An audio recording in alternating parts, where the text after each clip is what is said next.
Aunque parezca repetitivo, disco rayado, cada lunes que estamos aquí siempre hablamos sobre nuestra felicidad que nos provoca estar junto con ustedes y de verdad que para nosotros es un gusto honesto, legítimo, sobre todo porque hemos encontrado en este espacio, un maravilloso espacio de encuentro con colegas, con amigos, con interesados e interesadas en materia de patrimonio y estamos cada día más satisfechos y convencidos de que este espacio ha sido pertinente y sobre todo que podamos seguir haciendo impulsos para darle cada vez más fuerza. Obviamente, como siempre, quiero agradecerle a Rosa Estela esta articulación, este acompañamiento, esta complicidad que siempre ha tenido para estas iniciativas y de verdad que vamos a seguir adelante con ella.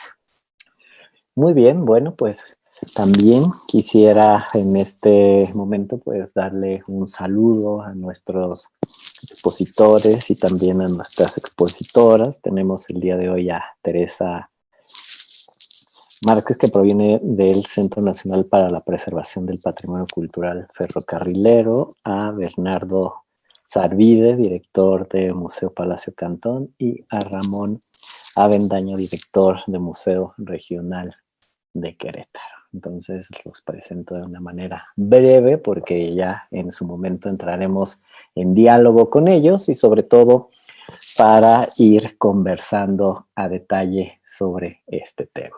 En esta ocasión, no solamente quisiera tener la participación en términos de la primera parte, que siempre comenzamos con los abordajes en relación al tema, especialmente para plantear escenarios, contextos y situaciones para posicionarnos frente a el punto temático que nos lleva, que tenemos el día de hoy, Museos y Patrimonio, de la forja de una nación a la construcción de públicos. Entonces, como ya se habrán imaginado, va a ser un recorrido que vamos a hacer para situarnos sobre esta diversidad en términos de etapas, pero también de búsquedas, de abordajes y de formas de resolver los retos que han tenido los museos en nuestro país a lo largo del tiempo. Entonces me voy a permitir en esta primera parte, que es la sección introductoria, compartirles la pantalla para ir llevando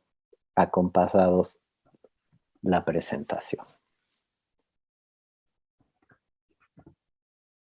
Muy bien, creo que ahí ya se ve.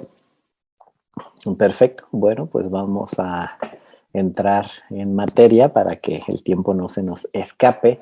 Y en esta ocasión, Rosy, en el momento que tú me quieras interrumpir, por favor, lo debes de hacer, ¿no? Sobre todo porque Rosa Estela, como ustedes saben, es una excelente museógrafa en nuestro país. Ha sido reconocida con múltiples distinciones y bueno, la experiencia de la museografía no solamente como ejercicio profesional, sino también como un estilo de vida, ha hecho de los proyectos que ha encabezado Rosy alrededor de los museos y la actividad museográfica, pues un enorme lujo que esté el día de hoy con nosotros. Así es que voy a comenzar, Rosy, y cuando tú quieras, sin necesidad de pedir la palabra, solamente irrumpes en el escenario. Muy bien, vamos a empezar con una idea sencilla que puede ser un punto de arranque, ¿no? Vamos a comenzar a hablar acerca de que los museos son tan diversos como la diversidad humana y por lo tanto sus retos así lo serán. Esta es una idea muy sencilla porque desde ahí vamos a ubicar no solamente las distintas funciones, vocaciones, temáticas, motivos, sino también sus retos en términos de la gestión, sus formas o dimensiones en términos políticos y sus maneras en las cuales se comunica, se trasciende y sobre todo se va estableciendo un discurso desde estos espacios. Por lo tanto, que vamos a ubicar que en esta diversidad siempre se va a mantener patente como parte de esta articulación social con los museos. Los museos serán un reflejo de el espíritu del tiempo y obviamente son espacios donde la identidad y la memoria se confunden. Este me parece que es un arranque que todos y cada uno de nosotros ubicamos en términos de su origen y sobre todo de sus funciones primigenias. Ya no solamente como aquellos espacios en los cuales la memoria forma parte de una de sus funciones, sino también la construcción de un discurso de la identidad. Es a partir de esta idea donde vamos viendo que a lo largo de las distintas etapas, los museos se convirtieron en un escaparate de imaginarios que a partir de un conjunto de símbolos y significados que encontraban en la información, formas y discursos de la legitimidad acerca del nosotros y por lo tanto también de las otras edades. También esta idea donde justo recae una de las funciones sustantivas de esta clase de museos, especialmente aquellos museos articulados con la historia, la etnología, la etnografía, los museos regionales, tienen y siempre desde sus estéticas gramaticales se encuentra la noción vinculada con la custodia y el patrimonio. Me parece que en ese sentido, la idea de patrimonio que hemos venido articulando desde nuestros distintos encuentros a lo largo de este curso, en los museos tiene una importancia fundamental. Sobre todo porque ahí ubicamos no solamente desde un conjunto de objetos articulados a manera discursiva como colecciones, sino en sí mismo el espacio del museo como un propio patrimonio. Entonces, desde ahí vamos a ver que esta idea de lo indispensable siempre recaló dentro de estos museos vinculados hacia la historia y la región y especialmente al devenir del mundo contemporáneo desde un espacio en el tiempo. Esta lógica también de la custodia sigue siendo parte de una de las identidades importantes de este tipo de museos. Es más, parte del personal activo de ellos tiene este rol de custodios y con ello no solamente implica un conjunto articulado a procesos normativos de vigilancia, sino también esta idea de la custodia tiene que ver con un encargo y una responsabilidad. Los museos, por lo tanto, eran los encargados, eran los responsables, son los encargados y son los responsables de custodiar estos elementos considerados como lo indispensable en materia de la identidad, de la memoria y obviamente de la producción cultural. De tal manera que vamos viendo que los museos hay que ubicarlos con esta lógica, no solamente en términos de lo histórico, sino también en términos de experiencias situadas en el presente. Forman parte de este proceso de continuum entre estas preguntas de lo que somos, de lo que fuimos, al mismo tiempo de estas experiencias directas en estos espacios que van construyendo procesos de identificación colectiva a partir de formas de interpretación de todo este conjunto extrasensorial que genera procesos pedagógicos, pero también procesos de constitución en términos identitarios. Esta fotografía es muy interesante porque parece una fotografía del pasado y sin embargo los que están ahí tuvieron una experiencia en el presente, una experiencia donde evaluaron el conjunto de discursos sobre la estética y la ética de los objetos y que desde ahí catapultaron hasta su encuentro cotidiano los significados de este tipo de representaciones. Es interesante cómo usualmente los museos y sus experiencias en términos de las visitas van generando procesos pedagógicos que van significando a los visitantes. Durante mucho tiempo antes de la proliferación de los medios digitales de comunicación, los portadores de las experiencias, de las visitas en los museos eran los principales promotores de los museos. Siempre la historia, el relato, el objeto, la cercanía, la observación, hacía que estas piezas en muchos casos, de siglos de edad, tuvieran pertinencia en términos de lo contemporáneo. Desde ahí vamos ubicando que estos museos no solamente se convertían en estos procesos espacializados en términos educativos, sino también tenían que ver con la legitimidad de discursos acerca de la identidad y de la alteridad.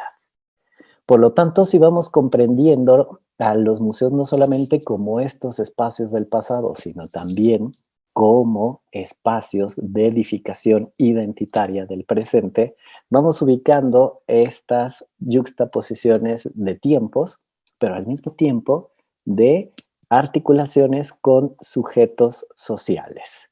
Desde ahí vamos viendo que también durante mucho tiempo los espacios museográficos legitimaban objetos, legitimaban discursos y legitimaban visitantes. Visitantes distinguidos, visitantes muy importantes a los cuales se les daban visitas guiadas, especializadas, y por lo tanto, uno de los puntos de los sujetos relevantes en estos museos se convertían en aquellos que tomaban las decisiones sobre qué exponer. Si se fijan en un proceso de una función educativa, la lógica del museo siempre está articulada hacia una búsqueda del conocimiento científico, de un conocimiento válido, de un conocimiento verídico y sobre todo de un conocimiento que deje procesos de significación relevantes a quienes los visitan.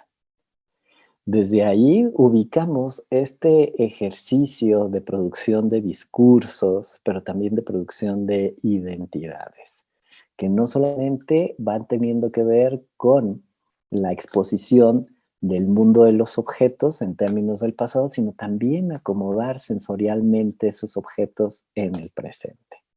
Me parece que cuando vamos viendo estas imágenes que son muy elocuentes en los modos en los cuales se articulaban estas distinciones a nivel museográfico, pues hoy en día no nos imaginaríamos una museografía de hace 80 años en este tipo de museos. O repensar que la toma de decisiones de dónde ubicar una pieza en una sala, si iba a ras de suelo, si iba en una base, si iba en una vitrina, se vuelve siempre parte de este ejercicio museográfico. Una de las primeras ideas de las cuales he aprendido de mi gran maestra Rosa Estela fue que la museografía tiene como principal articulación la interdisciplina. Y es que desde ahí la historia, la arquitectura, el diseño, pero también la investigación, pero también al mismo tiempo la antropología desbordaba cualquier posibilidad de necesitar una sola opinión de un especialista. Y no era la articulación y la conjunción de un conjunto especializado de sujetos que podían tomar decisiones en relación con la utilización del espacio edificado. Hasta este momento, antes de la pandemia, podríamos decir que una de las características indispensables de los museos era su lógica de fisicalidad, lo cual implica un espacio cerrado, confinado, con un acceso, con una salida y sobre todo con un perímetro. Y es a partir de la lógica del adentro donde se van estableciendo de una manera consensuada los distintos emplazamientos en términos del color, de la forma, de la composición, del discurso, pero en términos tridimensionales. Además, estos museos no son estáticos ni fueron ajenos a la transformación del tiempo. Hay una idea que me parece importante recalcar en este momento y que es una idea de este autor, Benedict Anderson, que escribe en este libro sobre las comunidades imaginadas, y él mencionaba 3 elementos indispensables para la generación de la nación. El primero era el censo, luego el mapa y finalmente el museo. Si se dan cuenta, el censo siempre tendría que decir cuántos somos y dónde nos encontramos. El mapa, la distribución a partir de la espacialización de la demografía y de la sociedad. Y el museo, ¿cuál es su función? Articular tiempo y espacio para decir lo que somos, de dónde venimos y al mismo tiempo cómo situarnos en una línea del tiempo que va demostrando un conjunto de paradigmas, de continuidades y al mismo tiempo de transformaciones de la sociedad. Sin embargo, dice Benedict Anderson que los museos, específicamente aquellos museos que surgen como parte de proyectos políticos de nación, confeccionaron historias vinculadas hacia una sola lengua, una sola historia, una sola geografía.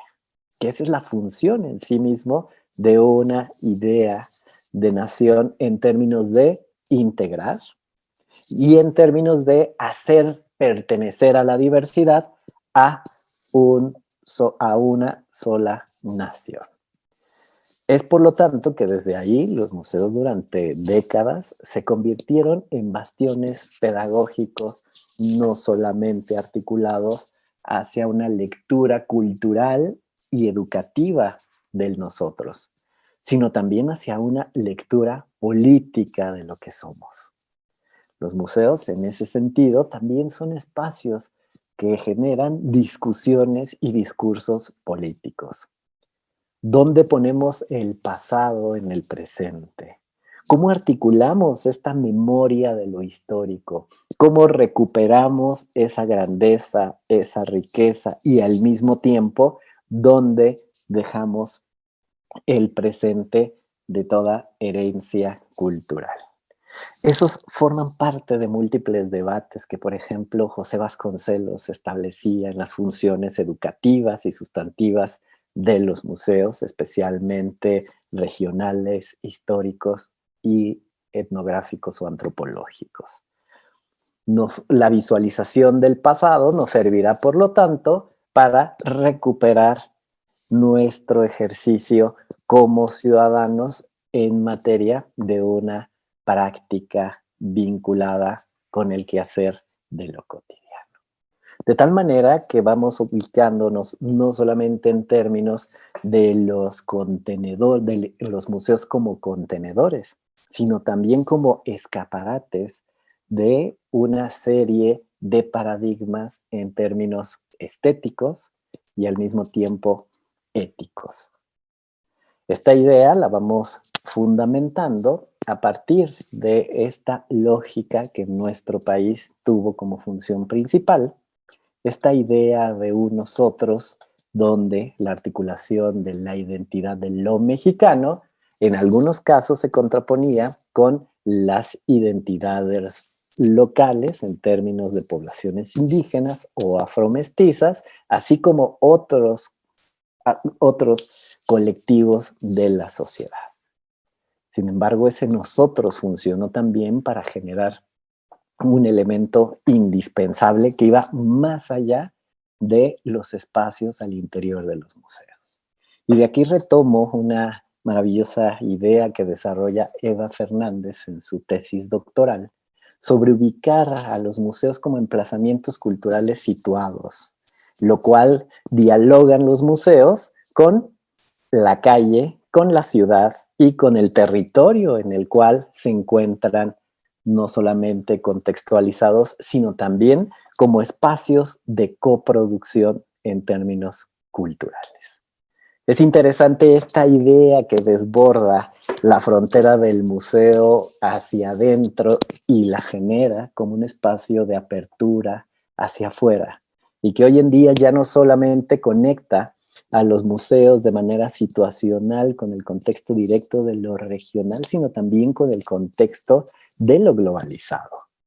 Es a partir de ahí que desde este enfoque el museo Aparece más como una membrana ahora de territorios, de identidades y de discursos que una única frontera. Desde ahí, no solamente en esta colección de asombros objetivos, sino también de elementos estéticos que nos hablan ya de un conjunto muy diversificado también de profesiones en el sentido de los especialistas asociados a los museos. La museografía, como lo señalé hace unos momentos, por de facto interdisciplinaria, entonces implica también la generación de un proceso de comunicación con otras disciplinas. Es un nodo, una plataforma comunicativa desde donde se genera un modo de establecer acuerdos, acuerdos en términos de el tiempo y acuerdos en términos del espacio. Siempre a lo largo de las distintas exposiciones de los museos, el reto es esta articulación de tiempos y espacios, no solamente en términos del discurso a narrar, sino en términos de una sala, un conjunto de salas, un conjunto de patios o un conjunto de espacios disponibles. Esta lógica que mencionaba hace un momento sobre la objetividad. La objetividad, por lo tanto, implicaba esta búsqueda siempre de discursos legítimos, de discursos del historiador. Para gran parte de los museos regionales, los historiadores fueron los que acuñaron estas líneas del tiempo, de continuidades y rupturas. En algunos otros casos fueron los arqueólogos los que establecían estas líneas de transformación de horizontes en términos de sociedades antiguas, o en otros casos, hasta los mismos antropólogos daban cuenta de la enorme diversidad que tienen las culturas, ya no solamente en términos de la historia, donde el objeto es el que cuenta, sino también de los distintos objetos que construyen sujetos contemporáneos. Si se van dando cuenta, en esta transformación vamos viendo que los que van contando la historia ya no solamente son los especialistas en términos de decir científicamente cómo es que somos, sino también los testimoniales de los portadores se van convirtiendo en elementos importantes para relatar esta pluralidad. Desde ahí que vamos ubicando que a lo largo del tiempo, la educación, su función pedagógica es y ha sido uno de los principales pilares que ha sostenido a esta enorme diversidad de museos, esta enorme diversidad de experiencias museográficas y esta enorme diversidad de propuestas en términos de lo que el museo puede entregar a la sociedad. Es interesante que desde allí vamos viendo cómo estas decisiones en torno a lo que se muestra tienen también que ser pertinentes en el sentido de quienes visitan. Porque si bien hasta ahora solamente hemos contado parte de la historia, los museos no solamente tienen en sí mismo este aporte desde la academia o este aporte desde las disciplinas hacia la generación de discursos pedagógicos, sino también hay una preocupación patente de dejar en claro estos discursos al visitante. Ese se convierte en otro de los grandes retos para los museos. Los visitantes, en su gran pluralidad, no solamente son los usuarios a los cuales se les pone en consideración estas propuestas, sino también representan la manera en la cual como sociedad nos vamos transformando. Representan también cómo vamos cambiando en términos identitarios y en términos discursivos. Las visitas de hace 100 años, como los vimos en estas fotografías porfirianas o de inicios del siglo XX, son totalmente diferentes a las visitas que tenemos de estos humanos contemporáneos. Y eso establece nuevos retos, ya no solamente en la generación de discursos, de utilización del espacio, del arreglo de las cédulas, los objetos, los acompañamientos, sino también van estableciendo retos en términos de ubicar a los visitantes como una parte indispensable para la generación de propuestas museográficas, no solamente cada vez más atractivas en términos de una oferta cultural, sino también más claras y sobre todo más específicas en términos de su vocación educativa y científica. Es interesante cómo vamos viendo, por ejemplo, en esta imagen una transformación totalmente cualitativa de los modos, pero sin embargo mantiene cierto tipo de esencias en las formas. Vamos observando cómo desde ahí, entonces, la difusión y la divulgación se convierten en áreas sustantivas para la generación de públicos. Entonces ahí vamos viendo cómo el museo se va diversificando, no solamente desde el punto de vista académico de la generación de un discurso de la colección, sino también en los servicios que aporta hacia la sociedad a la cual se debe. De tal manera que este reto hace que cualquier museo histórico, que cualquier museo arqueológico, cualquier museo regional se vuelva contemporáneo, puesto que está en contacto intrínseco con una ciudad, con una sociedad y sobre todo con una gran pluralidad en términos de la cultura. Es interesante que si nos posicionamos frente a los museos como productos culturales, podemos observar sus distintos retos. Y hoy en día, pues no podríamos comprender esta nueva edad en la vida de los museos sin la pandemia. Que me parece que al igual que otros fenómenos que hemos estado discutiendo en relación con el patrimonio, pensando en las zonas arqueológicas, en los centros históricos, en las declaratorias, la pandemia aceleró procesos que se estaban echando a andar y también evidenció aquellas cosas que no estaban funcionando en relación con el público o con las colecciones o con las instituciones y que de tal manera que posibilitaron el afronte de nuevos retos y búsquedas para hacer frente, para empezar, a generar un proceso de divulgación y difusión desde sus plataformas digitales. Las experiencias del estar ahí, porque los museos y su modo experiencial del estar ahí es uno de los grandes retos que se tiene que afrontar en esta manera de lo digital. Si se acuerdan, siempre hemos hablado de la visita como un proceso de fisicalidad. Y sin embargo, últimamente hablamos de visitar y conocer a los distintos museos, sus salas, obviamente ahora desde dispositivos digitales.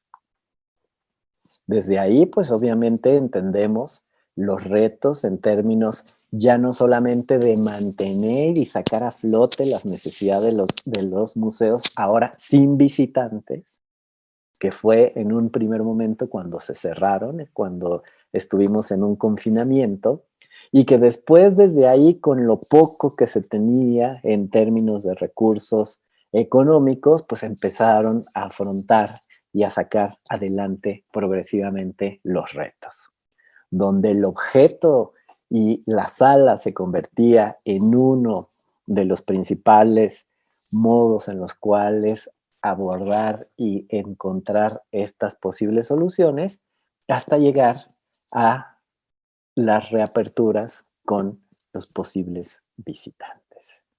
Vamos viendo cómo desde ahí, desde las reaperturas, que no han sido sencillas para ninguno de los museos, se van sumando nuevos retos, pero que sin embargo vamos observando la pertinencia de estos espacios, no solamente como constructores de experiencias desde el punto de vista educativo, sino también como productores discursivos de modos de comprendernos a nosotros mismos en el pasado y en el presente.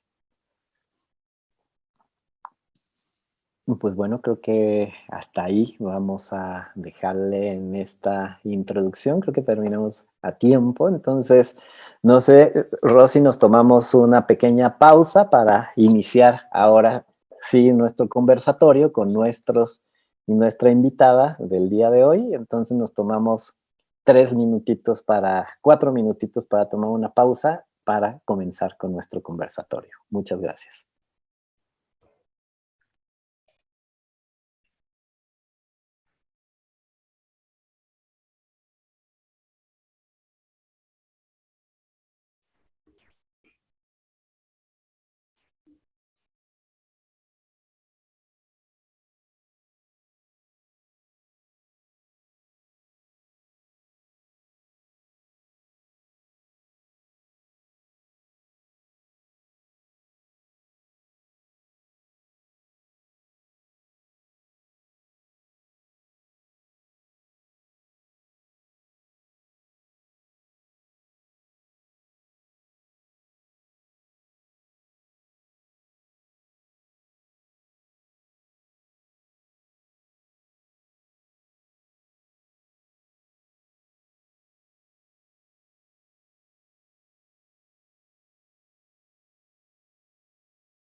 Pues muy bien, ya pasaron los 3 minutitos de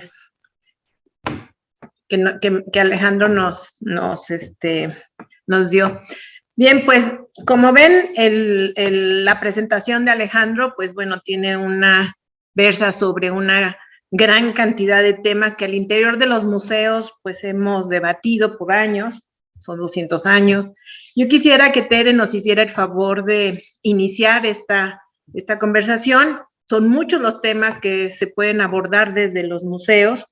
Sin embargo, Tere pues tiene toda una trayectoria que va desde los museos escolares, cuando todavía ni eran comunitarios, eran escolares, ahí nomás para que se den una idea de su punto de reflexión y de arranque que tiene a lo largo de toda su vida profesional.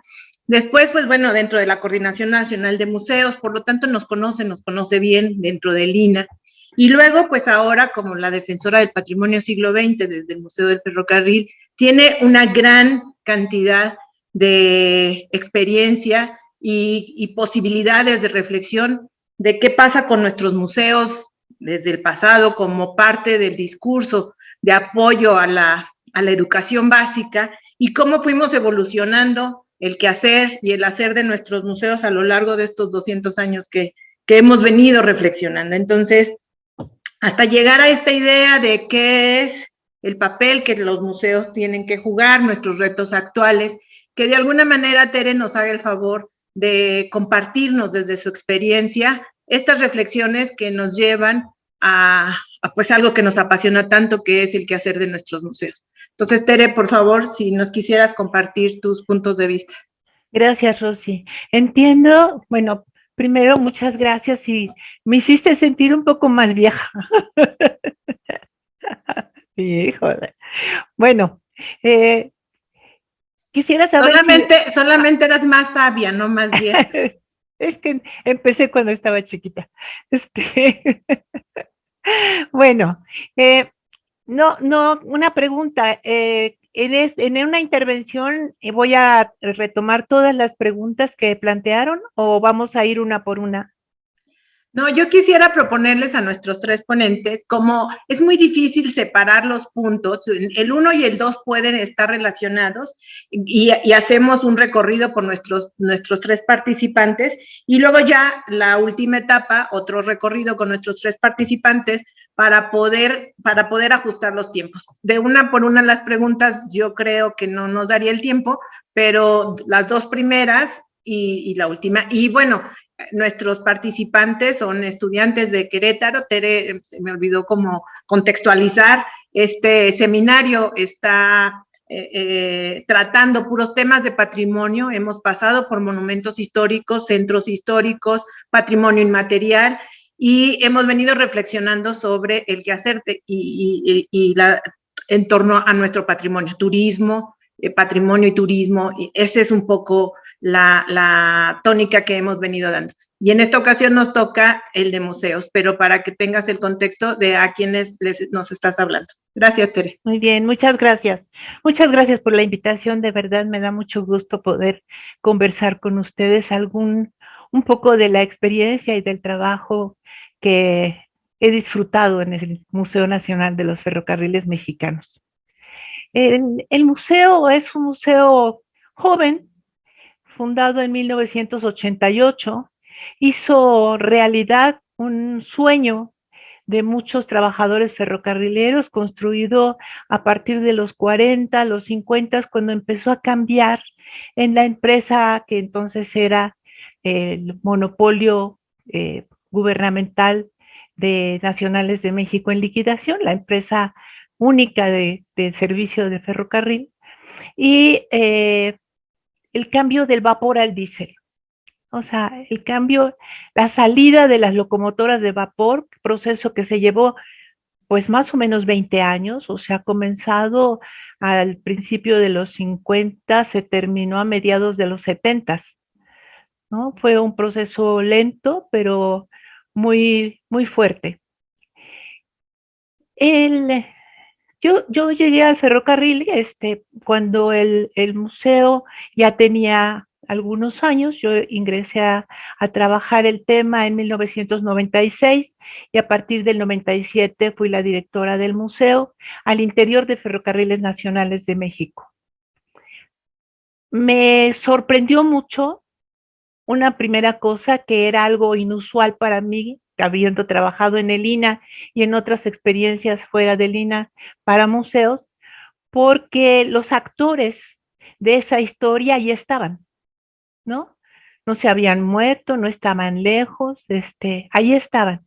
Y no se trataba solamente de hacer un museo como los museos franceses o los museos comunitarios que empezaron ya entonces y ya estaban muy claros, sino era unos actores muy diversos, o sea, había desde ingenieros especializados en múltiples cosas, funcionarios de altísimo nivel que eran responsables de la dirección de la empresa, hasta los trabajadores de vía.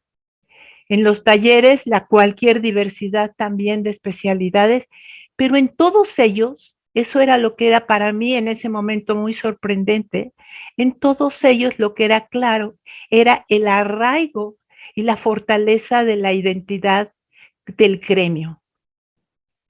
Y cuando empecé a conocer ya los espacios ferrocarrileros y las comunidades ferrocarrileras, las ciudades, descubrí que esto se expandía como las olas, como esto que sucede en un charco de agua cuando echas una piedra, ¿no? Se va expandiendo a la comunidad inmediatamente cercana, a los talleres, a la estación, a las instalaciones del ferrocarril, pero también al resto de la población y sobre todo en aquellas poblaciones donde el origen de la población, y el otro día me reía mucho con uno porque le dije es que me quería explicar por qué era su origen el ferrocarril y la ciudad se llama Empalme, es decir, es un lugar donde se empalman dos vías. Le digo, sí, yo lo sé, si en el pecado, en el nombre llevan la penitencia, ¿no? O sea, es muy importante y muy deslumbrante en un primer término, pero eso continúa, ¿no? A pesar de todos los cambios que ha habido, porque ha habido muchos cambios, la privatización de la industria y todo eso, el museo ha acompañado esta situación. Incluso nos fuimos de Nacionales de México al cierre de la empresa, nos fuimos a la Secretaría, al Consejo Nacional para la Cultura y las Artes, considerando que si nuestro trabajo principal se iba a centrar en ese patrimonio que a pesar de todo esto que yo les digo, socialmente no estaba tan claro ni tan reconocido. Entonces teníamos que ir a un espacio donde estuviera quien tiene mayor y mejor experiencia con el patrimonio. Es decir, para nosotros era muy claro que nuestro lugar estaba en cultura, porque allí estaban el Instituto Nacional de Antropología y el Instituto Nacional de Bellas Artes. Nuestro patrimonio está montado entre el siglo XIX y el siglo XX, ¿no? Y ahorita hasta el XXI. Todos los días se está generando, todos los días hay nuevas cosas que trabajar. Desde muy pronto nos dimos cuenta que era imposible ver al ferrocarril y todos los fenómenos humanos que se sucedían en él si teníamos una visión estrecha de las disciplinas, de la ciencia, de la tecnología. Teníamos que ver esa complejidad y esa interconexión, esa más allá incluso de la disciplina, esa situación de transdisciplina en donde se rompen las barreras de una cosa con otra cotidianamente, ¿no? Porque si no, lo mismo el ferrocarril no puede trabajar, nosotros no podemos trabajar. O sea, como en consonancia de esto. Nos dimos cuenta además de poco a poco de muchas cosas, no solamente que en términos sociales amplios, el ferrocarril no tenía como una validación clara de ser patrimonio cultural, ¿no? Podía parecer algo nostálgico, algo que llamara la atención. Las locomotoras de vapor siempre llaman la atención y son como las grandes curiosidades. pero ya entender todas estas historias y además de todas estas historias, su continuidad hasta la fecha es mucho más difícil. Nos dimos cuenta que además no podíamos abstraer la temática y el patrimonio y el círculo social que lo arropaba al interior, o sea, no podíamos dejarlo encerrado. Teníamos que hacernos responsables también de abrirlo a discutir muchos de los grandes temas y de los grandes retos que tenemos ante nosotros como sociedad. Inmediatamente, por ejemplo, se ofrece que tendríamos que discutir el tema de movilidad, pero también el tema de migración, por ejemplo, ha sido un tema que nos ha caído para atravesarnos completamente en todos los terrenos, patrimonial, de trabajo con los públicos, de trabajo con las comunidades, de reconocer el propio patrimonio que se va generando allí. O sea, la experiencia cultural de quien va en ese asunto y del compromiso que finalmente como institución cultural tenemos que asumir. Ingresados ya en el espacio de cultura, tuvimos que modificar nuestra presencia. Entonces se formó el Centro Nacional para la Preservación del Patrimonio Cultural Ferrocarrilero, para que pudiéramos dar lugar a que existiera el museo, el Centro de Documentación e Investigación Ferroviarias y el área de monumentos históricos y artísticos. Eso que suena tan rimbombante no suma más de 48 trabajadores en total. Por supuesto que en el museo consume una buena parte de nuestros recursos, pero todo este trabajo que se hizo, el patrimonio del museo fue resultado de un gran programa de rescate que se aplicó en todo el país. Pero eso nos obligaba también a tener responsabilidad sobre el patrimonio de las comunidades de donde salió ese patrimonio para ir a dar al Museo Nacional. Y entonces comenzamos un trabajo de promoción de los pequeños museos y de los museos medianos y de los museos grandes en el país con el tema rescatando también otro patrimonio, que es el patrimonio inmueble, que son las estaciones, que son los talleres, que son los espacios que en lo inmediato, como les decía al principio, significan para la comunidad que tienen alrededor, para quienes trabajaron allí y para quienes en todo caso todavía trabajan allí, ¿no? Porque hay muchas estaciones. La cancelación del servicio de pasajeros hizo el gran corte, ¿no? Entonces las estaciones están vacías y aunque pase el tren y aunque haya trabajadores con unas nuevas tecnologías y demás allí marchando, la estación está vacía y en muchos casos se ha reutilizado así.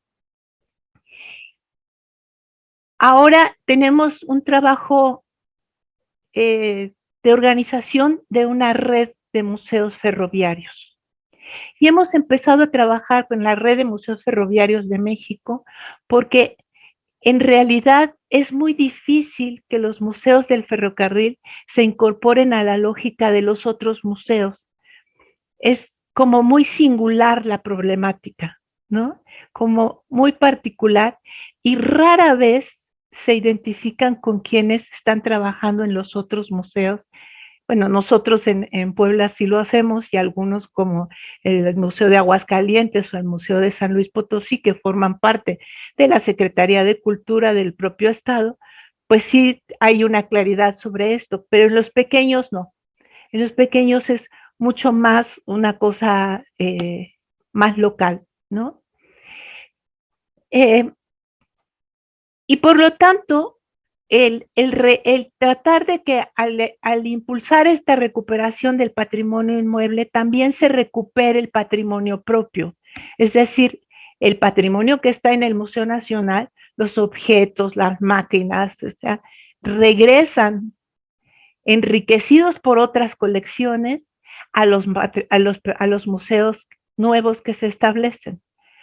Pero también desarrollamos con esa misma responsabilidad programas de vinculación permanente con ellos, que tienen que ver con el desarrollo, de un poco la lógica de profesionalización cada vez mayor de quienes están a cargo de los museos, ¿no? Generalmente en los pequeños tenemos algún promotor cultural local, pero lo normal es que sea alguien vinculado al ferrocarril, o trabajadores, o extrabajadores, o incluso parientes de alguno de los que fueron trabajadores allí, ¿no?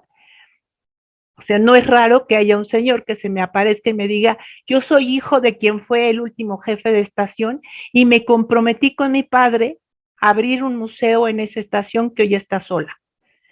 Y se comprometen y comprometen,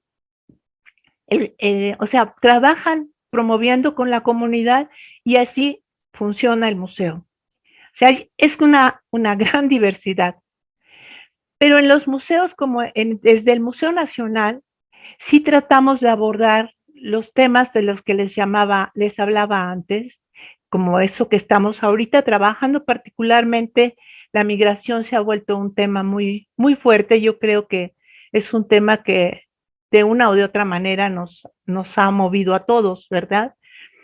Pero a nosotros, Montar la Bestia se llama una de nuestras exposiciones que hemos presentado.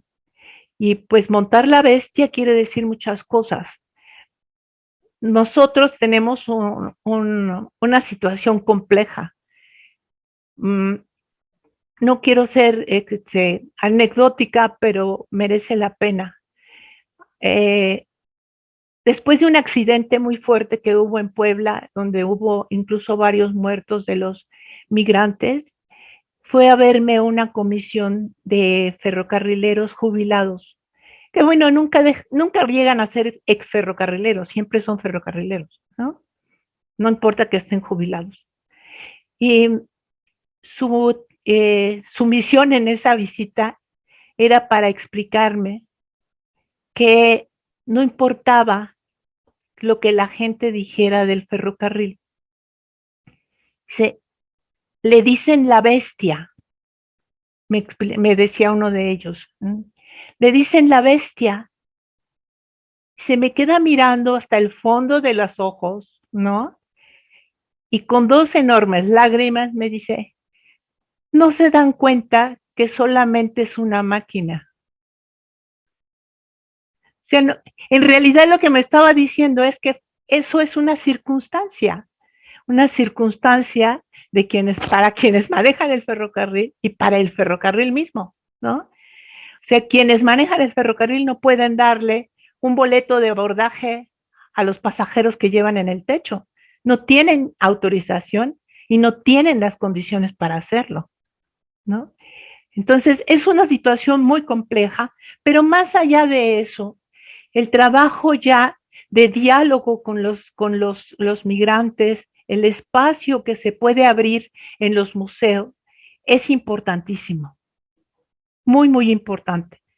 Hoy, la gente que está trabajando con nosotros, el grupo de la Fundación Jesús García Corona, que está impulsando el Museo de Tapachula, está involucrado en un festival que se va a llevar adelante, en donde a mí me sorprendió las temas que van a abordar. Hay un tema de intercambio gastronómico, pero no entre los que están ahí en Tapachula, sino con los migrantes, ¿no? De comida hondureña, de comida guatemalteca, de todos esos, porque en Tapachula, y así hicieron uno sobre literatura de mujeres, o sea, de varios temas.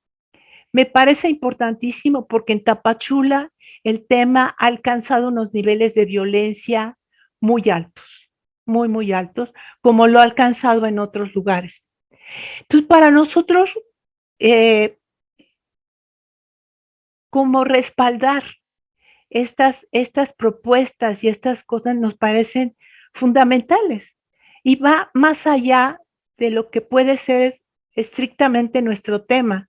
Puede estar involucrado y que está en este caso muy involucrado, pero está mucho más que eso.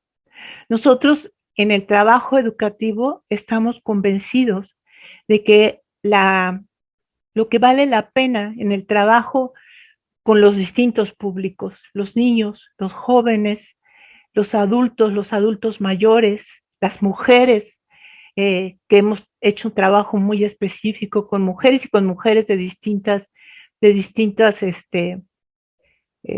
pues de distintos lugares, de distintos ámbitos,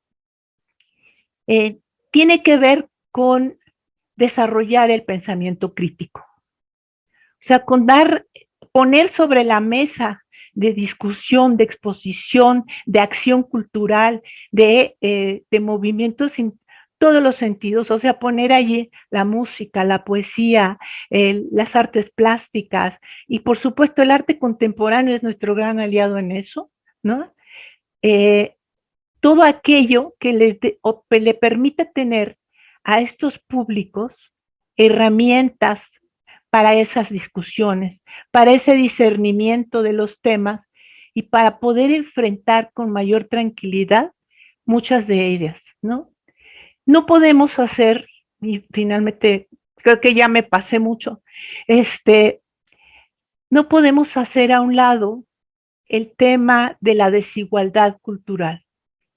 Lo mismo el tema de la discriminación, el asunto de cómo los museos hacemos la vista gorda frente a muchas cosas que tienen que ver con discriminar por todas las razones que ustedes conocen.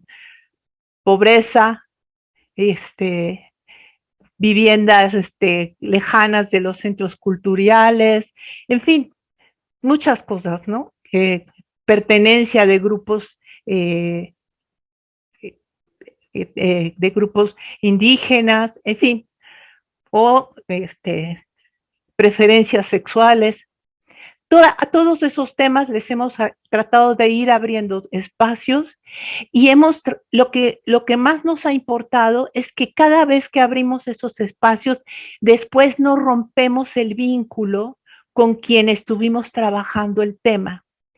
Ya hayan sido colectivos, instituciones, lo que ustedes quieran, investigadores, gente que está haciendo activismo sobre el asunto, pero no rompemos ese vínculo porque nos permite mantener la discusión y al mismo tiempo saber cuándo hay que volver o cruzar un tema con otro, ¿no? Eso es de las cosas que más nos han permitido hoy un trabajo que no ha sido fácil porque, y solamente les cuento una de mis penas, ustedes casi saben todas porque a todos nos pasan las mismas cosas, pero tenemos el edificio único donde tenemos exposiciones prácticamente cerrado desde el temblor del 17. No se ha terminado la restauración y pues lo único que nos salva y nos permite, no es lo único, pero que digamos que una cosa muy fuerte, es que la colección de ferrocarriles está en los patios. Y es un espacio muy rico porque es un espacio abierto, es un gran jardín donde la gente puede deambular con una enorme libertad. Eso es lo que nos ha fortalecido de alguna manera y lo que nos permite hacer todas las actividades que hasta hoy hemos desarrollado y que les he comentado un poquito ahora. Bueno, ya, porque si no puedo seguir. Sí, Teresita, yo me encantaría que tuviéramos una sesión exclusivamente dedicada a los museos ferrocarriles, pero en esta ocasión no es el caso. Sin embargo, bueno, con todo lo que Tere nos acaba de compartir, pues podemos darnos cuenta muy clara que los museos somos mucho más que un espacio con exposiciones y con colecciones. Tenemos una gran cantidad de otras actividades y, bueno, en particular, el trabajo de Tere pues llama mucho la atención porque ha sido muchos años de un tema tan pues tan interesante, con las vidas que están ahí de por medio y que institucionalmente no tenía ni la más pálida idea de todo el desarrollo que Tere ha hecho en los últimos años en este museo. Pero también hay otras experiencias. Le quiero pedir ahora a Bernardo que nos cuente desde esta lógica de el papel de los museos y desde sus orígenes hasta ahora en términos de lo que pasa en Palacio Cantón, y al final Ramón Avendaño como parte de la experiencia que desde Querétaro tenemos en el Museo Regional. Entonces, un poco para entender la lógica, y ya al final los tres, de todas maneras, vamos a cerrar con esta idea de los museos ante la era digital. Entonces, Bernardo, si nos comparte su experiencia, por favor. Muchas gracias por la invitación. Gracias a la maestra Rosa Estela y al doctor Vázquez. Yo también quisiera seguir oyendo a Tere Márquez. Es muy, muy valioso y ciertamente no es una historia que se escuche muy a menudo, ¿no?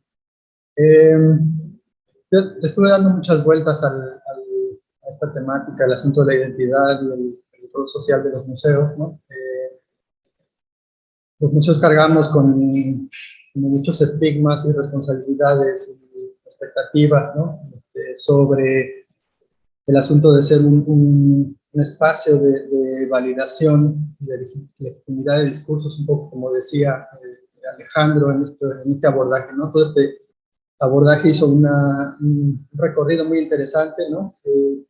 Tenemos esta carga ideológica donde los museos son han sido parte del aparato del Estado, ¿no? Para fundamentar su presencia histórica, y pues estamos ahora a un par de años de que cumplamos 200 años de que los museos existan en México, ¿no? Y es un gran pretexto para reflexionar mucho al respecto, ¿no? Pensaba en la influencia de Lina, en la historia de los museos, que es importante, ¿no? En cómo esta validación de la historia pública y del Estado y de la versión correcta del pasado recae un poco en lo que hacemos, ¿no? Y cómo ha habido una demanda de democratización de los procesos de interpretación del pasado, ¿no? Cómo los museos hemos dejado de ser incuestionables, ¿no? Creo que esa es la parte más emocionante. Este rol social del que se habla es algo que hemos ido como adquiriendo a lo largo del tiempo como un proceso como de verdadera participación, ¿no? De cómo hay como muchas voces reclamando su derecho a sus propias historias y a su representación, ¿no? Como que una parte importante de los evolución un poco de los museos es este asunto de la memoria y la noción de la memoria, ¿no? De cómo hay estas otras historias que contar, de cómo hay una posibilidad ahora de escuchar como los relatos, de hacerlos partícipes, ¿no? De cómo tener una colaboración y participación de las comunidades de todos tipos se ha vuelto necesario, ¿no? No se puede trabajar ya de otra manera, ¿no? Cómo tenemos que reconocer esto que decía Tere, ¿no? Pues los museos no son para todos, ¿no? Deberían, pero no acabamos de solventar esta brecha, ¿no? No todos tienen las mismas oportunidades, no todos tienen posibilidades de acercarse, de valorar el patrimonio de la misma manera, ¿no? Y eso hace que no se vuelvan parte de la comunidad, que no haya este vínculo que Tere tiene a bien como manifestar cómo se trabaja, ¿no? El mantener ese vínculo con las personas no es fácil, ¿no? Ahora los museos estamos como en procesos evolutivos donde ya no solo somos estos guardianes únicos del discurso y de las historias y del patrimonio, no tenemos que ser o abrirnos un poco y ser un espacio dinámico de intercambio con la sociedad. Tenemos que abrirnos, ¿no? Un poco con las personas y darnos cuenta también que no podemos escapar como de las problemáticas sociales, ¿no? Lo que pasa con la migración y el tren es un ejemplo perfecto del asunto, ¿no? Hay un mundo allá afuera donde están pasando cosas y nosotros no podemos ser ajenos a ellos, ¿no?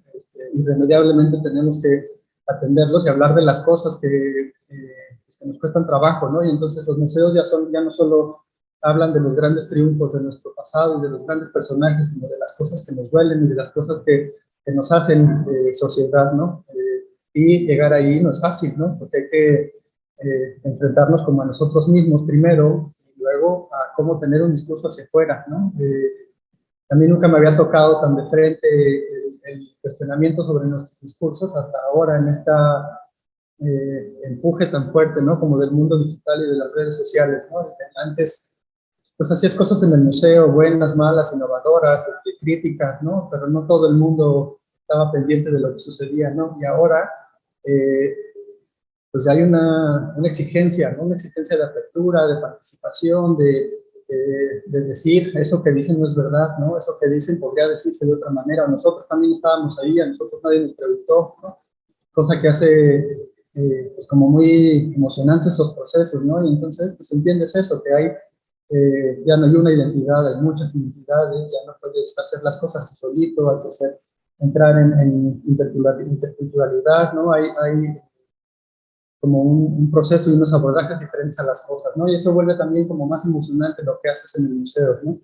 Las exposiciones que presentas desde unos puntos de vista más críticos, más abiertos, menos oficiales, ¿no? No sé, el general Cantón, que es el que mandó a construir la casa en la que está este Museo Regional de Antropología de Yucatán, se moriría de nuevo si supiera que hacemos exposiciones sobre la guerra de castas, donde él es un villano, no el héroe, ¿no? Entonces, detallitos como esos hacen importante que tengamos el espacio, que sea un asunto que atienda, se dirija como hacia la democracia cultural, ¿no? Entonces, creo que vamos para allá y que la sociedad nos está forzando a dar esos pasos que nosotros solos nos tardamos en dar por la propia rigidez institucional, ¿no? Y eso creo que está emocionante de vivirlo, ¿no? Voy a parar ahí. Muchas gracias, Ver.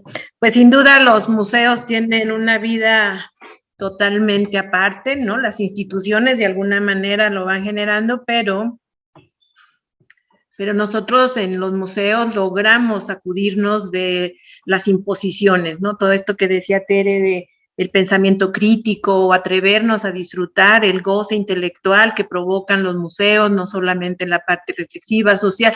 Somos espacios de una gran cantidad de temas y bueno, pues eso está aquí, ¿no? En estos momentos es parte de esta reflexión, como decía Ver, estamos a punto de cumplir 200 años, podríamos irnos preparando para toda esta reflexión. Pero bueno, ahora le toca el turno a Ramón desde el Museo Regional de Querétaro y las reflexiones que él ha captado y lo que nos pueda compartir para después hacer un cierre entre todos. Muchas gracias, Rosy.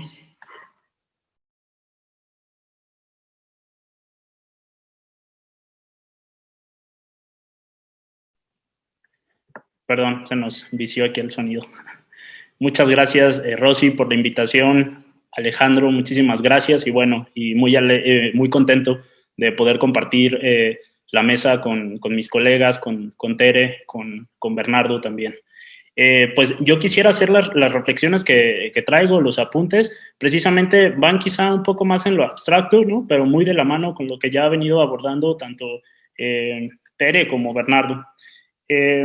Me pareció muy pertinente parte de lo que se ha platicado en torno a esta carga ideológica que hay sobre estos espacios y sobre la brecha y la desigualdad que existe en cuanto al acceso. Esto también muy de la mano con lo que comentaba el doctor Alejandro respecto a la propuesta de Anderson, lo de censo, mapa y museo.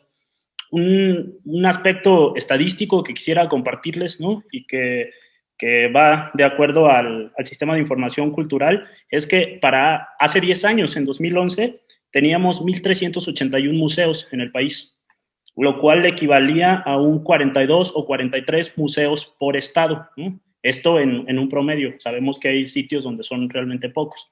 Para el año anterior, la cifra se elevó apenas a 1,418, con lo cual también se elevaba ligeramente a 44 por cada uno de estos espacios, lo cual equivale a un museo o 1.4, 1.5 museo por cada 100,000 habitantes.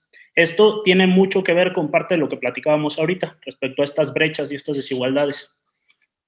Otra de las cosas que también quisiera compartir a propósito de eso es cómo la propia definición de museo no es una definición estática, incluso se ha cambiado y se cuestiona hoy en día la pertinencia del concepto o de lo que abarca. Para el año 2007, el Consejo Internacional de Museos establecía que un museo era una institución permanente, sin fines de lucro, al servicio de la sociedad y su desarrollo, abierta al público, que adquiere, conserva, investiga, transmite y expone el patrimonio tangible e intangible de la humanidad y su entorno para la educación, el estudio y el deleite. Esta definición, que hasta 2007 era vigente, encontró ciertas discrepancias y algunos otros puntos de vista respecto a su validez actual o a su vigencia. Es así que en la reunión general de 2019, primero en París, luego en Kioto, se llevó a la mesa a analizar una nueva propuesta y en la cual es bien interesante, a mí me parece bastante elocuente pensar que de esa sesión de 2019 no se llegara a un acuerdo. Entonces, eso también habla de estas diversidades y de las distintas maneras que tenemos de concebir un museo, ¿no? Entonces, no hay una sola forma. Entonces, el que no haya acuerdo es por sí mismo ya es una respuesta, ¿no? Desde mi punto de vista. Dentro de todo esto que se abordó e incluso en camino a una nueva conferencia general que sucederá el año próximo en Dubái, pues se parte como de muchos de estos cuestionamientos, ¿no? Lo que ya adelantaba. ¿Qué es un museo, no? ¿Qué puntos se plantearon en ese momento? Si se puede definir o no, si se definen límites. Y ahí pues creo que hay una cosa bien importante que también mencionaba Bernardo, es que entonces ya los museos ya no somos incuestionables, ¿no? O sea, ya desde ahí es como eso bien relevante. Y bueno, pensar que como ya hacia lo que nos estamos encaminando es a una definición o no, o una definición entre comillas, que sea acorde a sustentabilidad, ética, política, sociedad, cultura. Reconocer las muy diversas visiones del mundo es otra de las cosas que es muy importante en estos espacios, que deben de ser lugares de reunión, de intercambio, de encuentro, que son plataformas de aprendizaje, que el patrimonio es de y para todos, que debemos de contribuir desde nuestra trinchera como museos a la dignidad humana, la diversidad, la justicia social. Y hay una cosa bien importante que creo que hemos coincidido a lo largo de los distintos panelistas, es a tocar la llaga, ¿no? A tocar esos temas que en ocasiones pueden ser duros o que no, desde la conformación de nuestros propios espacios, no eran temas que se abordaran, ¿no? Recuperar esas voces perdidas, discriminación, desigualdad, pobreza, contaminación, migración, ¿no? También estas partes muy importantes. Y bueno, o sea, yo creo que eso es parte de las cosas que hay que reflexionar desde lo que somos. Por eso quise mencionarlo en lo abstracto, ¿no? O sea, ¿qué somos? Y si existe una definición o existen múltiples definiciones y muchas maneras de ser un museo. Parte de lo que también enfrentamos, ¿no? Y que ya también algunos abordajes los presentaba Tere, es precisamente como la complejidad que implica la operación, ¿no? Y todos estos retos que ofrece sostener estos espacios, ¿no? Son aparatos de alta complejidad y demanda de grandes recursos para salvaguardar, por una parte, lo que también mencionaba el doctor Alejandro, el inmueble, ¿no? Que por sí mismo es patrimonio, y por otra parte, las colecciones que resguarda. Cosas que en origen eran únicamente responsabilidad del Estado, cómo se empiezan a buscar estas corresponsabilidades, ¿no? La participación comunitaria, la iniciativa privada, algunos otros que coadyuvan precisamente a la sustentabilidad de estos espacios. Tener cuidado que por una parte se está reflexionando en cuanto al concepto de museo y por otra el Estado mexicano sigue creando muchos espacios, ¿no? Sin tener siquiera manuales de operación ni claridad en cuanto a los recursos destinados para su operación.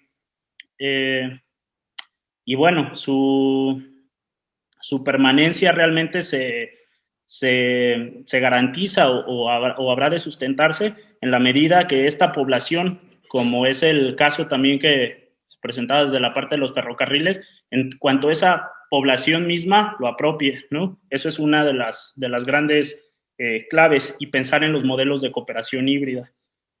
Y bueno, también yo creo que otra parte es pensar en una de las propuestas que hace Giovanna Jaspersen, pensando en considerar los museos, el patrimonio, como este capital estable, ¿no? Que también es algo que no se piensa, y entonces siempre parece que vamos con una falsa idea de que hay que sacrificarse por el arte, por los museos, por estos espacios, ¿no? Creo que también es darle la vuelta y pensar en estos cambios, ¿no? Creo que parte de lo que la pandemia nos deja en cuanto a los museos es redireccionar, recambiar, también pensándolo en cuanto a lo que el propio ICOM anunciaba para su Día Internacional de los Museos el año anterior, recuperar y reimaginar. Eso creo que es importante, y pues cerraría pensando en esto, que pues los tiempos locos exigen precisamente una organización loca, ¿no? Y cambiar todos estos modelos. Entonces, es lo que yo quisiera compartir desde lo abstracto. A lo mejor no quise caer en lo específico de lo que sucede en el Museo Regional de Querétaro, sino en estas reflexiones que creo que deben de ponerse también sobre la mesa. Muchas gracias.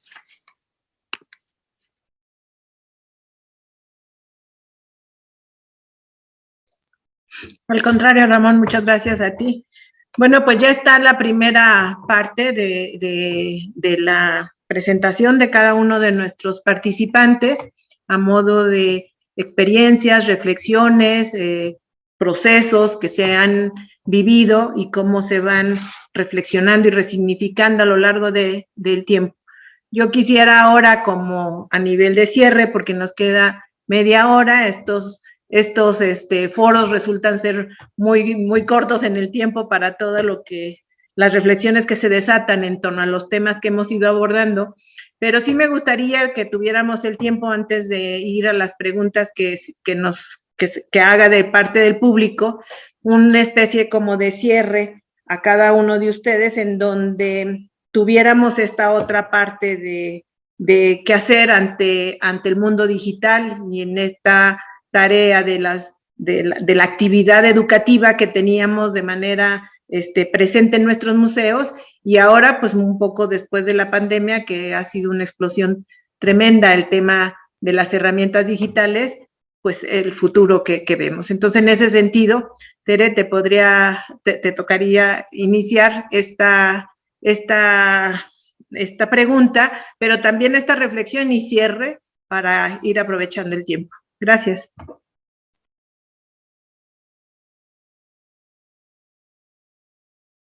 Tu micrófono, Tere, por favor. Es que lo cerré para que no hiciera ruido, perdón. Respecto a la experiencia digital, que además todos hemos como asumido en este tema de la pandemia plenamente, ¿no? O sea, antes lo hacíamos con una cierta pues interés por empezar a experimentar y a tener nuevas posibilidades y demás. Con la pandemia no hubo de otra, ¿no? Tuvimos que volcarnos en eso con los recursos que teníamos y la experiencia que teníamos para empezar a aprender en muchos casos, ¿no? Pero fue, yo creo que una experiencia muy interesante, que en realidad nadie va a abandonar, ¿no? Todos vamos a continuar, porque por supuesto que nunca en la vida pensamos que de pronto de la otra mitad del mundo iban a estar presentes tantas personas, ¿no? De otros continentes en los eventos en que organizáramos, los congresos, etcétera. Yo creo que fue rica, que fue muy buena, que hemos aprendido algo, pero hay mucho por aprender todavía y mucho que analizar, ¿no? Mucho que analizar, porque las nuevas generaciones están en eso, ¿no? Están cada vez más en eso, y cada vez a veces más distantes, pandemia de por medio además, de las cosas reales, de los objetos, de lo que es tangible, ¿no? De pronto pareciera que el mundo existe solamente en la pantalla. Y bueno, sobre eso va a haber que todavía trabajar mucho y investigar mucho y demás, pero hay que reconocer el otro lado, ¿no?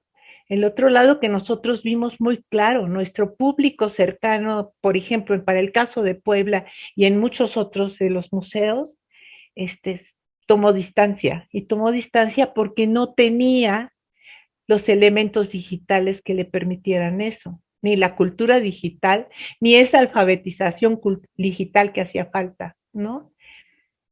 Como en las escuelas, en los museos nos dimos cuenta de esa otra desigualdad, ¿no? No todos teníamos y no todos teníamos los elementos para hacerlo.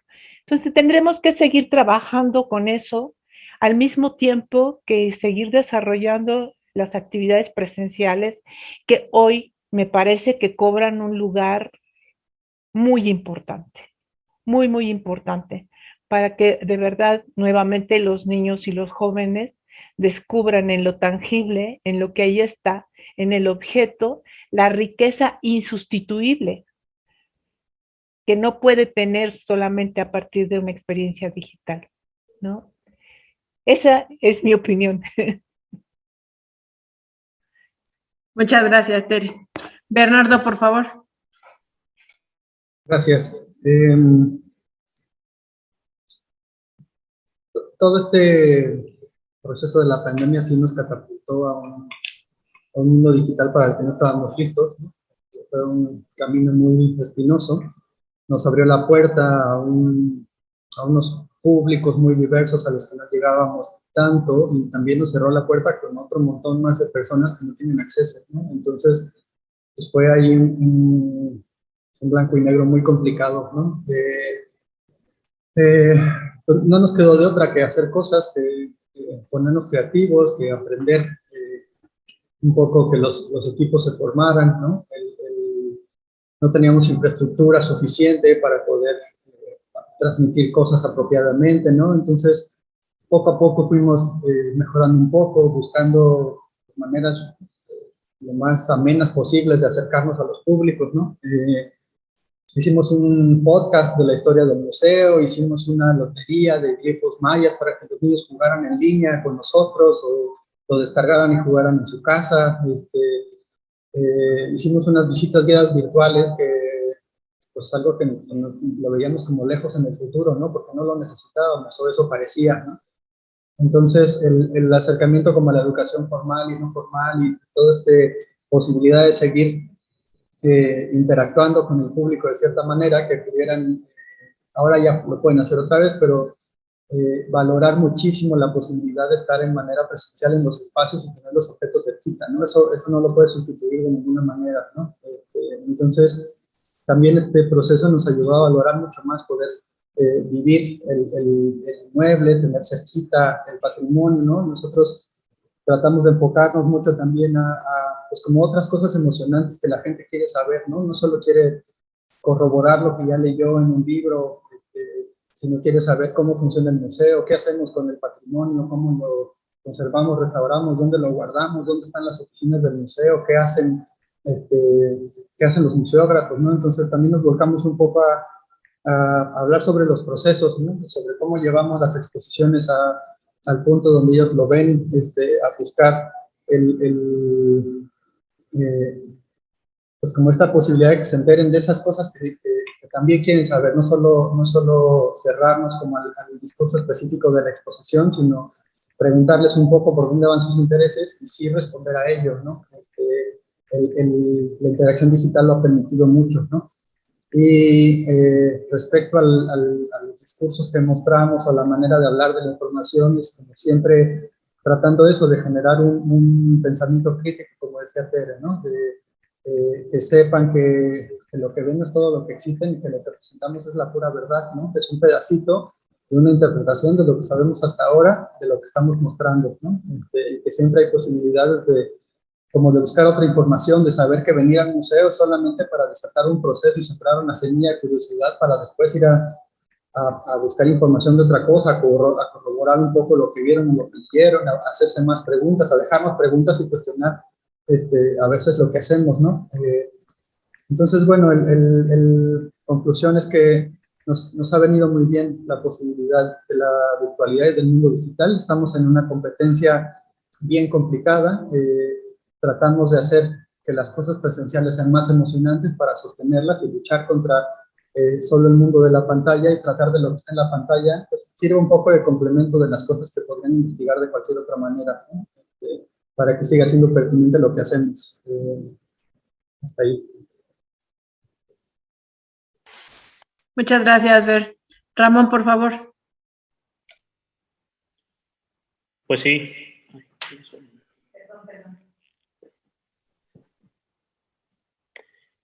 Coincido con lo que menciona Bernardo en cuanto a y Tere, ¿no? En cuanto a estos modelos, en cuanto a estos retos, ¿no? Definitivamente tenemos que pensar en algo que ya se queda, ¿no? En algo que efectivamente estábamos orillados a acercarnos y que ahora de pronto lo tuvimos en la puerta, ¿no? Entonces, finalmente lo único que podemos pensar es en mantener esos modelos híbridos, lo cual también es otro reto bien grande. No es lo mismo dedicarse a un proyecto digital completamente en un punto en el que todos o la mayoría de los equipos se encuentran en casa, a un momento en el que tienes el espacio abierto y por otra parte también ya tienes una demanda digital. Entonces, ¿cómo también eso implica un reto grande respecto a los equipos y respecto a estructuras que de pronto a lo mejor no eran tan claras en la conformación de estas instituciones, ¿no? O sea, no hay un área de... Y no lo uso desde la parte como mercantilista, pero no hay un área de marketing digital, ¿no? No hay un community manager, ¿no? Entonces, de pronto todos hacemos algo de eso, ¿no? Entonces, yo creo que ese es uno de los retos importantes pensando en este modelo híbrido que llega para quedarse. Complementando con lo que compartía en mi participación anterior, es que, bueno, retomar esto de esas nuevas formas de museo, este museo en el que sus límites no son las fronteras que tienen sus paredes, ¿no? Sino que en realidad ya es un museo mucho más abierto, como lo decía Tere, de pronto ya tenemos gente que no nos imaginábamos que de pronto también formaba parte de nuestro museo. Entonces, en este momento transitamos de una manera muy rápida a tener no solo visitantes, sino ahora también seguidores, ¿no? Entonces, ¿cómo podemos alternar estas dos cosas? Yo creo que eso es un reto importante y como tal, un área de oportunidad que no tenemos que dejar ir, pero sí tenemos que reflexionar en cómo mantener la maquinaria para que siga funcionando, porque si tienes un museo vivencial y un museo digital con las mismas personas, no es sencillo, ¿no? Entonces, yo creo que ese es un tema importante. Acá desde el Museo Regional de Querétaro también nos lanzamos, yo creo que como todos los colegas, a realizar muchas de estas propuestas digitales, ¿no? Que incluían cápsulas, podcasts, videos, exposiciones digitales. Jamás nos imaginamos hacer el curso de verano de una forma digital y tuvimos un alcance súper importante que en otro momento no nos imaginaríamos tener a niños de Houston tomando el curso de verano, ¿no? Entonces, son estos modelos que de pronto no hay que olvidar ni hay que tomarlo únicamente como algo que sucedió en un periodo de crisis, ¿no? Sino una oportunidad que nos dio para poder extender los horizontes que antes las propias paredes del museo delimitaban. Entonces, pues bueno, yo me quedaría con esto, pensar en la era digital en cuanto a lo que nos brinda las colaboraciones, abrirnos a posibilidades, que eso es muy importante, y por otra parte, no olvidar la parte vivencial, ¿no? La parte vivencial finalmente es insustituible. Yo creo que el tema, desde lo emocional, también es bien relevante. Nunca va a ser la misma experiencia mirar, por más que tengas acceso al Louvre, al Prado, a muchos de los grandes museos, nunca va a ser la experiencia verlo en digital que estar frente a una obra y conmoverte, ¿no? Eso jamás lo vas a tener. Entonces, creo que es un gran reto mantener estos modelos híbridos y pensar hacia estas reflexiones de cómo sostenerlos. Yo creo que es la reflexión. Muchas gracias. Bueno, pues creo que ya tendríamos oportunidad de leer las participaciones que nos han llegado desde el chat para también haber una especie de, pues no tanto como un diálogo, bueno, fuera que tuviéramos esa posibilidad, pero sí una reflexión compartida con quienes nos están acompañando. Entonces, Alex, si pudieras ayudarme con las intervenciones, por favor. Sí, Rosy, y en esta ocasión veo que hay algunas intervenciones, algunas preguntas que de verdad que no quisiera no hacerles el honor leyéndolas incorrectamente y me parecería maravilloso, por ejemplo, aquí hay algunas de Luz del Carmen.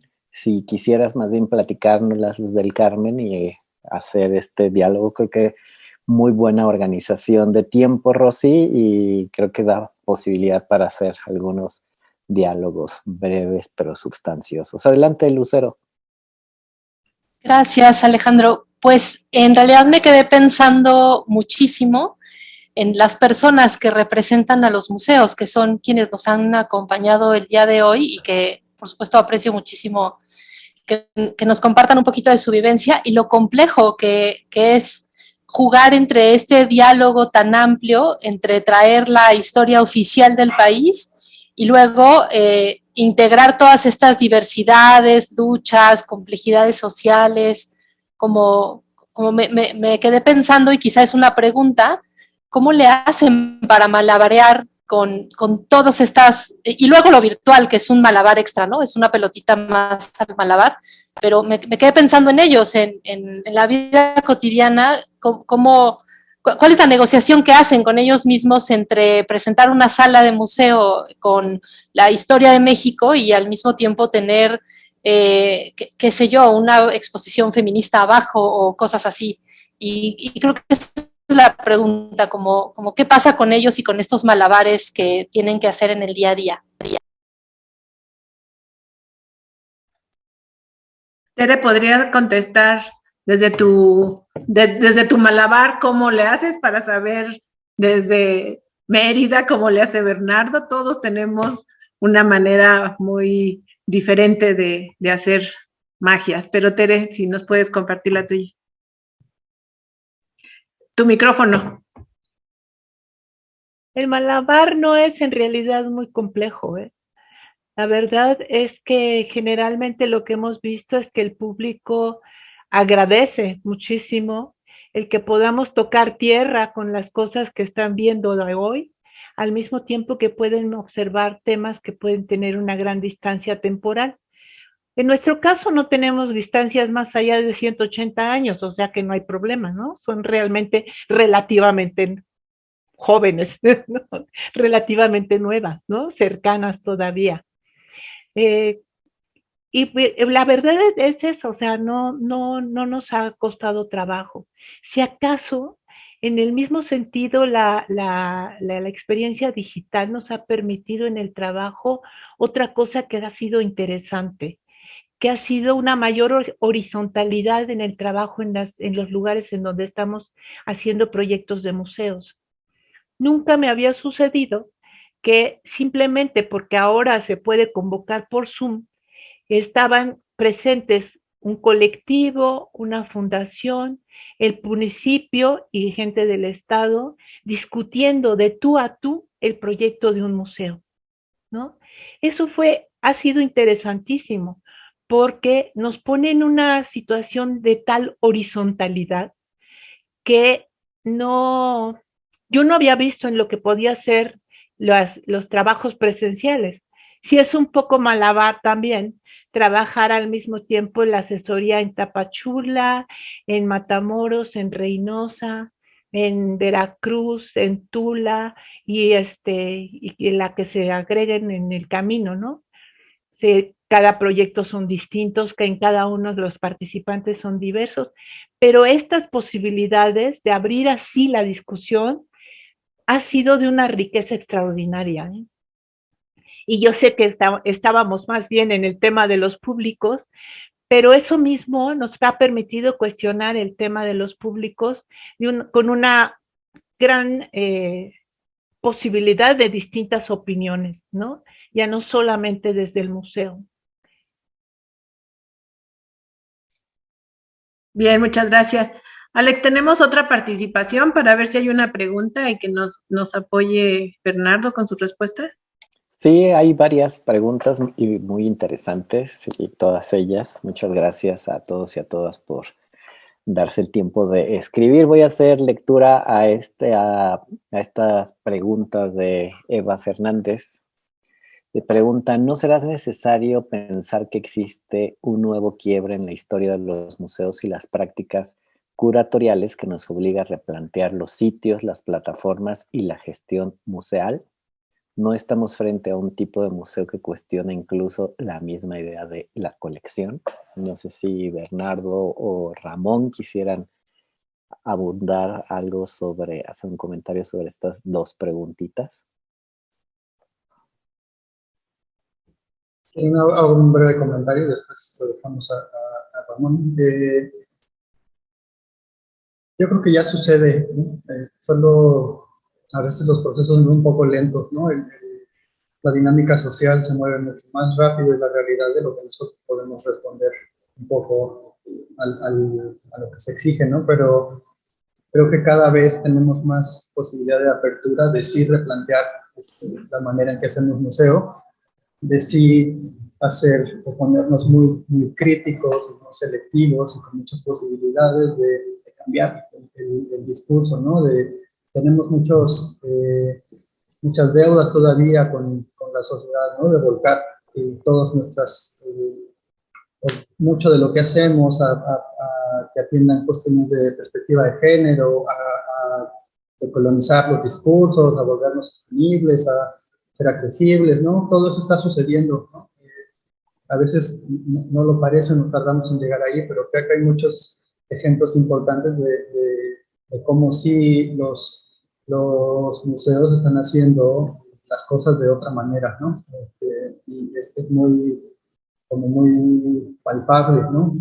Hay además pues como una generación, no sé si así se pueda decir, ¿no? Yo soy pupilo de Rosa Estela, y Rosa Estela desde hace muchos años impulsaba un pensamiento muy, muy crítico y muy de hablar de estas otras voces, muy de mostrar las otras identidades y las otras historias y de salirnos del discurso oficial de la historia de la nación y hablar de qué pasaba en el lugar en el que estaba el museo, ¿no? Y desde ahí ver la historia, ¿no? Y de pensar un poco en qué pasaba con quién eran los protagonistas de la historia y no solamente los personajes principales, ¿no? Entonces, sí ha habido un cambio, sí hay un volcado teórico desde la museología crítica, ¿no? Hay como muchos caminos que están sucediendo, solo que los museos, como decía Alejandro al principio, son tan diversos y tan diferentes unos con otros que a veces no se nota el patrón, pero está ahí, ¿no?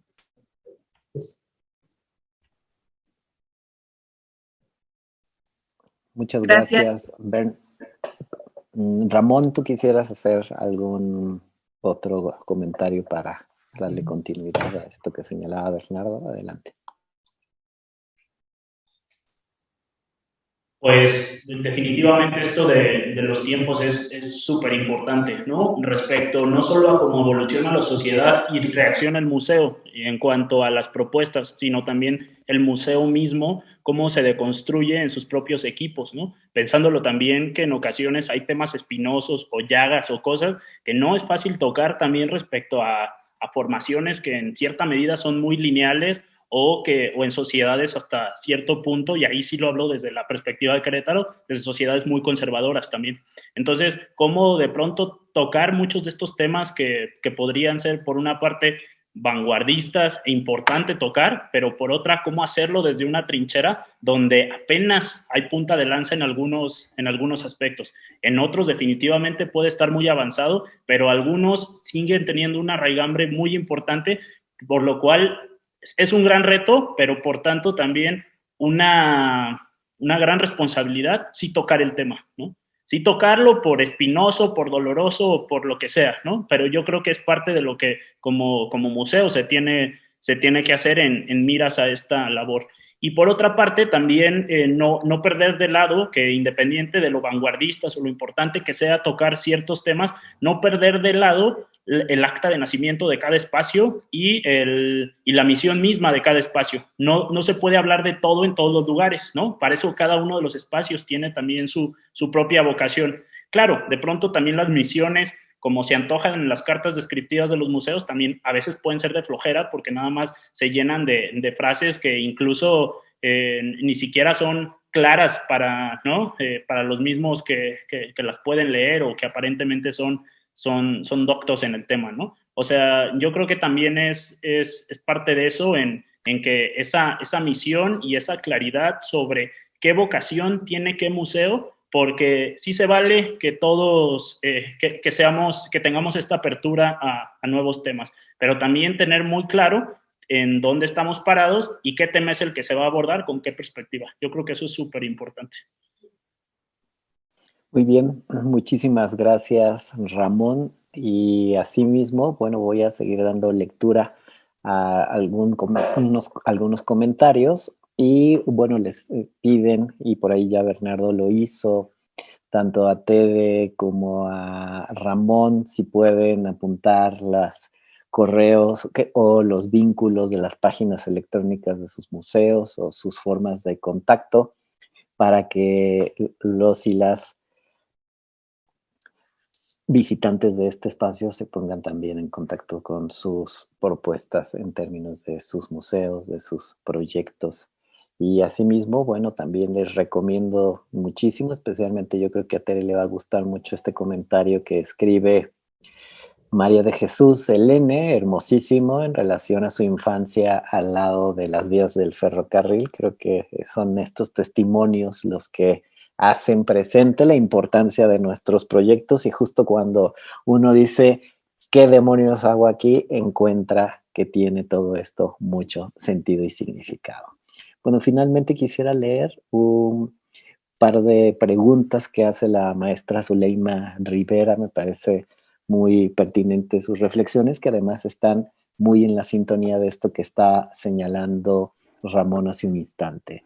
Dice, atendiendo a sus reflexiones, quiero preguntar, ¿podemos pensar en el museo como un espacio de convocatoria a la resistencia ante los embates, por ejemplo, del neoliberalismo y de los neocolonialismos? También pensando desde estas nuevas discusiones, narrativas y discursos que se han creado desde lo virtual.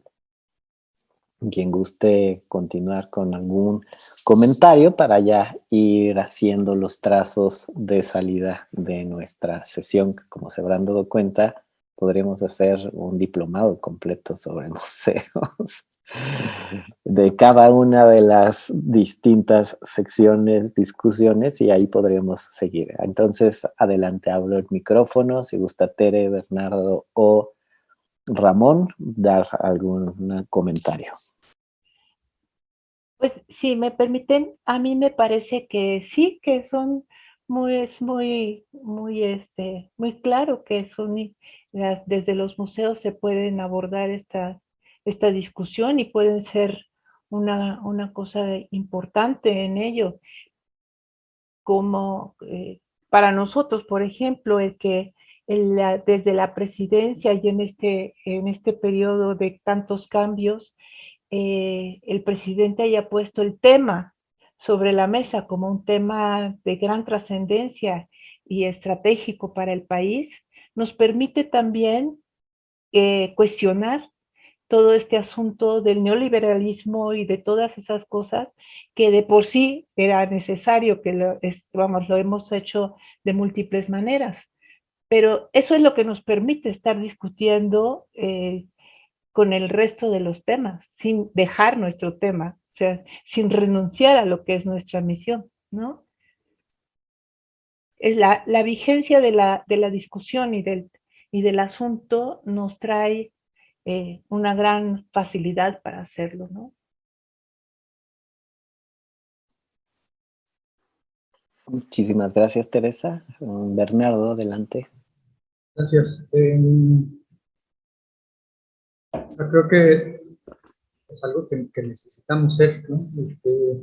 Me gusta este asunto de ser un espacio de resistencia, ¿no? Creo que algo que nos podría de repente faltar es como un acompañamiento a veces de la academia o del mundo académico, que tiene a veces más claro que nosotros la actualidad de los discursos y cómo podríamos convertir un espacio como un museo en un lugar donde se pueda cambiar la manera de pensar en estos discursos, en estas como imposiciones o maneras de pensar en las que debemos de cambiar, ¿no? Creo que a veces no lo hacemos, no porque no sea necesario o no querramos, sino porque nuestros cuerpos de investigación les falta un poco de actualidad y ganas de hacer resistencia, ¿no? Entonces, yo más bien los invitaría a que si tienen ganas de que eso suceda, acérquense y empujen a que los espacios donde debería estar sucediendo lo puedan hacer, ¿no? Pero sí es totalmente importante. Muchas gracias, Bernardo. Adelante, Ramón.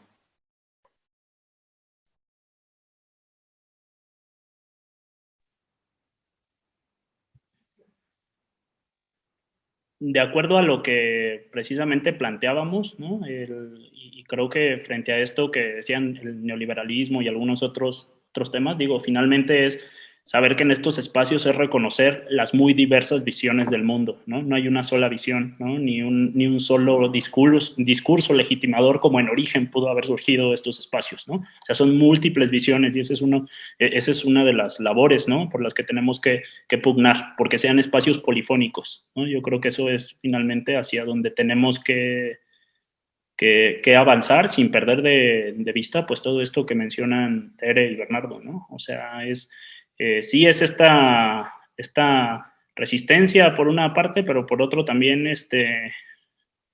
no pensar en esta resistencia respecto a no fluir, ¿no? Sino también ir ¿no? Entendiéndolo a estos cambios y a estos tiempos, ¿no? O sea, que sea como un bastión intelectual más que solamente una parte resistente combativa, ¿no? O sea, yo creo que es más bien fluir y entender en los tiempos y con las personas con las que debe de desarrollarse esto, desde lo intelectual con los investigadores, pero también con las sociedades y el entorno inmediato con los que convive, ¿no? Muy bien. Pues a mí me gustaría agregar un poco, pues toda esta gran cantidad de ideas que fluyen, experiencias, reflexiones que nos han compartido tanto Tere como Bernardo y Ramón. Y también, pues bueno, comentarle a al grupo que nos ha venido acompañando, cómo desde los museos también el trabajo lo hacemos al interior del museo con nuestros compañeros para hacer estas reflexiones, este crecimiento, este lenguaje común. No es solamente el público, que también nos importa mucho, no es solamente la academia, que también tiene que acercarse. En el caso de Querétaro, pues siempre estuvimos muy cercanos a la Universidad Autónoma de Querétaro. Para nosotros son nuestros hermanitos, ¿no? Nuestros investigadores que nos acompañan y nuestros alumnos que nos apoyan. Y esta relación con la universidad, en el caso de Querétaro, pues ha sido virtuosa, necesaria y parte del proyecto. En todos los museos tenemos que encontrar estas alianzas, estas reflexiones y esta preparación al interior de los trabajadores, al exterior con nuestro público y con nuestros aliados. Y también esto lo vamos transformando, modificando, actualizando en función de los tiempos que nos van tocando. Entonces, pues digo, para que sepamos que estos foros o nuestros cursos de museografía, museología, en donde ha venido gente, es parte de nuestra labor, ¿no? Formarnos, discutir, reflexionar y atraer gente con la pasión de formar parte de los nuevos cuadros en el mundo de los museos, que también es una tarea que nos importa mucho y que ha sido muy fructífera. Eso me gustaría comentarlo para complementar pues todo el trabajo al interior y al exterior que hacemos desde los museos. Muchas gracias, Rosy, por este comentario y especialmente por todas las enseñanzas que nos has dado a lo largo del tiempo. Creo que Bernardo, Ramón y tu servidor hemos sido muy privilegiados en haber aprendido muchas cosas de ti.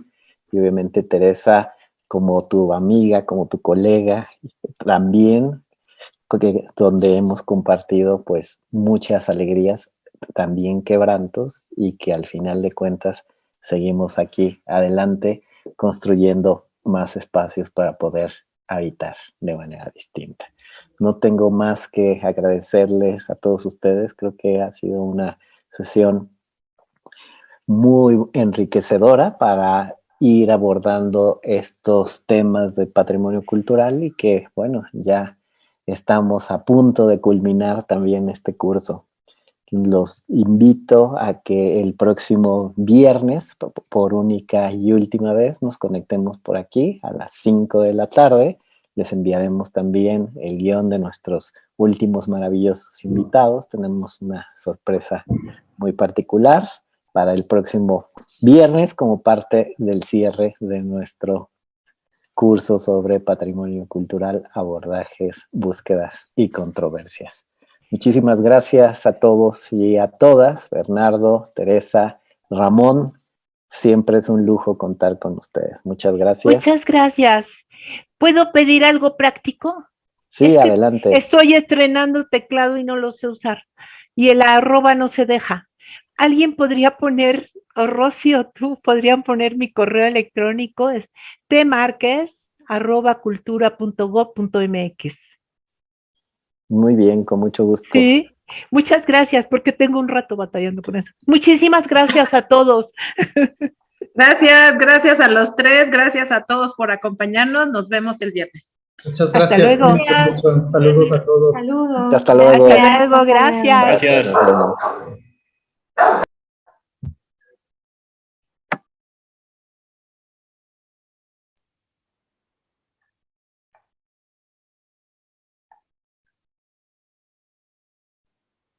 Estaba fácil, ¿no?